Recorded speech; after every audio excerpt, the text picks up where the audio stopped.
you at right now in terms of what you need to do with your team right now? Well, we have a couple. I think we have 6 or 7 areas that need to be cleaned up. There's not a finger on one area. It's everything from an out-of-bounds play defensively to a rebounding, to post-D, to a rotation, to a shot selection. And I think our kids have tremendous attitudes. I'm very pleased with our attitude towards what we're going through. Struggle, a period, a real valley.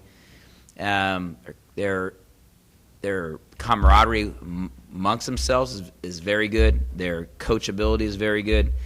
We're very encouraged by that. A little discouraged with injuries issues. Kyle Ottister will be probably relegated to some temporary practices and maybe have to change our rotation. His foot flared up a little bit again in Hawaii. We will get Reese Morgan to work out and possibly travel to the trip that we have coming up. Just having that consistency of hoping to get Kyle or Reese in there offensively would be a real spark to us. And then the rest of the guys, what we're seeing when you break down film is just overall probably pressing too much, trying to do a little bit too much. That'll let the game come to them both offensively and defensively, trying to cover up. While we're pleased as coaches, as pleased as you can be when you're in a slump, is that guys are making mistakes. We keep on saying it's frustrating, but it's not disappointing because they're making mistakes out of commission versus submission. They're trying to do too much, force that shot or force that drive, try to go for that steal instead of relaxing and staying solid for longer periods of time. So we're talking about the concentration on the fundamentals of what we need to do. Sometimes a losing streak will get players to kind of lose faith in whatever it may be, the teammates, the system, whatever it may be, and then they try to do some things, and all of a sudden it spirals out of control.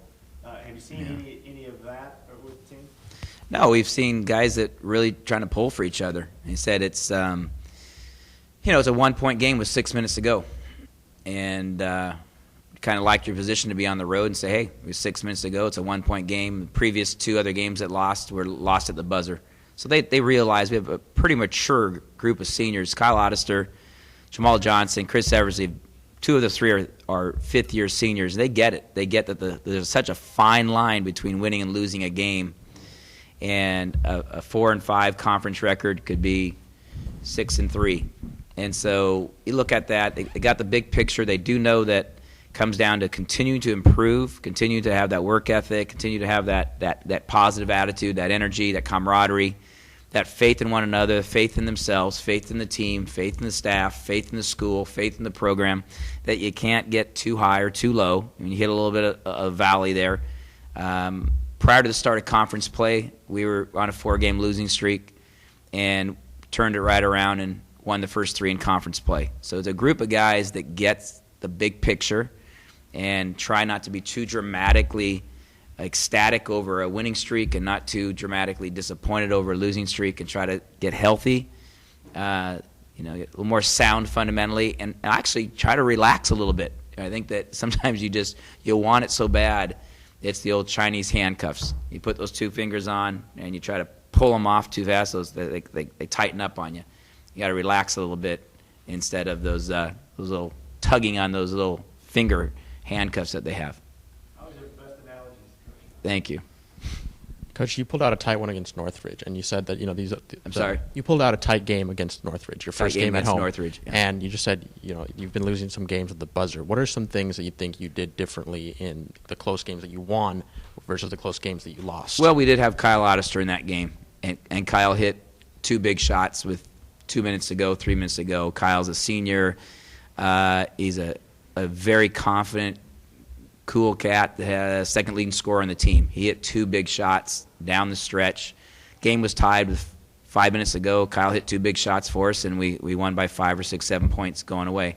Kyle was hurt and was gone for three of those, the next 3 games, and we lost 2 of those down the stretch. And when you have your best perimeter scorer out and injured for that amount of time, you got to kind of go different directions. And when that different direction there, maybe people aren't as accustomed to that, so they're developing that new role. I mean, has been our go-to guy for the season, and when he's out there, we're developing that new role of who can we go to next. And he got us off to a great start, but he's just fighting a stress fracture in his foot, so his practice time is very limited, if any, at this week. We'll have to determine how we can play him. Everything's a day-to-day. We would have more, we're not trying to play cat and mouse with the media or the opponents. It's just we don't know from day to day how much that foot's going to flare up, how much rest we have to get him, whether he's a starter, whether he's a sub, or where he misses the game completely. We'll just have to decide that. And then, so that changes your starting lineup from time to time. So he's in the lineup, out of the lineup, he's in practice, out of practice. So we're trying to develop that consistency and that knowing of what you're doing. I think the football team went through a similar thing with the starting quarterback and some of the injuries that you have. You just get a different flavor, and then when guys aren't practicing, you kind of lose that rhythm of who you're playing with, who's starting, and then what your substitution rotation is as well. So we're kind of pleased with the notion that how our guys have handled that internally. There's just there's a great group of guys. Sometimes you go through tough times, and the endurance that you have, you come out to the bright side, and that's what I'm pleased there, guys. They've had good maturity and endurance through the last 2 weeks. It's not, guys aren't kicking lockers and knocking garbage cans out, or doing goofy or stupid or emotionally irrational things, and that gives you hope as a coach that guys get the big picture and the leadership is strong with the seniors. They have good endurance. And they get where we're at. They get the sense of urgency. Nobody likes to be where we're at right now, but they also get the bigger picture, which I think is critical. In his absence, are you seeing anybody in particular step up, or is it really a team effort just coming together and rallying around that? Well, I think two guys have stepped up. Ridge Shipley, freshman point guard, came off the bench and hit 2 or 3 threes for us the other night. Kyle was on the bench for a little bit of that period, and he knocked down a couple threes for us, and good ball handling, good aggressiveness there. David Waba, sophomore, against the zone, we changed to where he was in the position of our zone, and he was really aggressive and got to the free throw line and scored 2 or 3 on baseline drives. That was really effective like that. But Brian Bennett and Joe Alwich both have some interior plays. So we're seeing some of the younger guys. We have 3 or 4 freshmen and sophomores that are getting really significant minutes and time as senior Kyle is in and out of the lineup, and Chris Eversley is getting a ton of I would just say attention. The defenses are keying on him, and they bring guys close to him, so it's tough to him. And then unfortunately in the game against Hawaii, Chris picked up 2 quick fouls. He was being very aggressive on post D, picked up a foul, and then on a rebound picked up a loose ball foul, going after a loose ball. He had 2 fouls and was sat the last 10 minutes, and that took him out of a rhythm, and I think that really hurt him the rest of the night. So, those kind of breaks here and a break there. Again, how he handled it was our responses. How do you handle it? Okay, you're not going to get every call in basketball. You're not going to make every shot in basketball. You're not going to get every rebound in basketball. But what's our next play? And so we have our backs against the wall with 2 games on the road. Got to go to Northridge and then to Long Beach State. Anytime you travel, any victory on the road, one of our goals for the year is to try to win 4 of your 8 road games. I mean, if you can win half of your road games in anything, you got to feel pretty good about your situation. So we've picked up 2, one with Santa Barbara and one at Fullerton. We lost a buzzer beater at Riverside, and we lost at Hawaii this weekend in a game in which, 1 point with 5 minutes to go. So we can go down and be in that position with 5 minutes to go, say, hey, we got a great chance to win this game with 5 minutes to go. That's kind of what you want, and then you got to pull it out down the stretch. Now, you guys have played Northridge already once before, gotten a victory against them. Talk about how that's going to affect your confidence, and maybe, are you guys going to change anything in your game plan coming up? Yeah, it changes a lot. It's a month's time between when teams play each other in most cases, and every team's the scenarios are really different every time you play. A team may have different injuries, a team may have different offense or defense, they have different starters. There just may be more game film on somebody else's strengths and weaknesses. If we're zoning, are we changing our zone? How are we doubling the post? You're not doubling the post. There's probably 10 to 15 moving parts in any different game.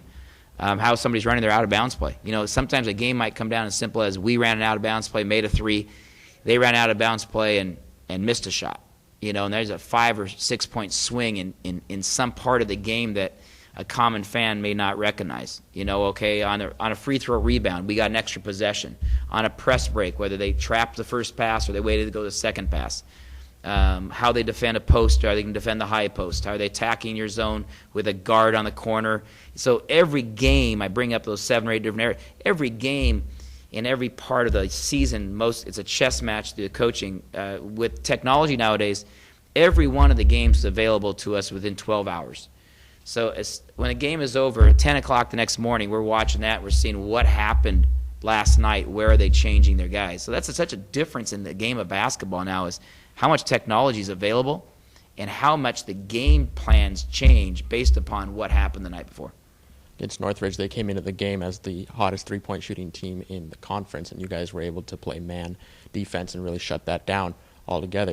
Is that going to be another focus of your game plan? Yeah, late in the game we had to go to man defense. We played some zone in the first half against them, and then late in the game we had to man-to-man them because they really were hitting some shots and so forth. So I think that we'll have our typical dose of man-to-man and see how much more man we got to play throughout the year, just defending anybody, whether it's a good interior post player.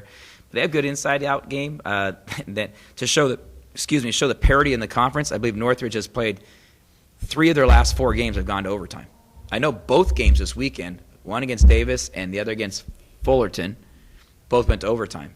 So, that's how thin that line of success and failure is. It's one play or 2 plays, one on offense and one on defense, the difference in winning and losing a game. And that's happening not just to Cal Poly.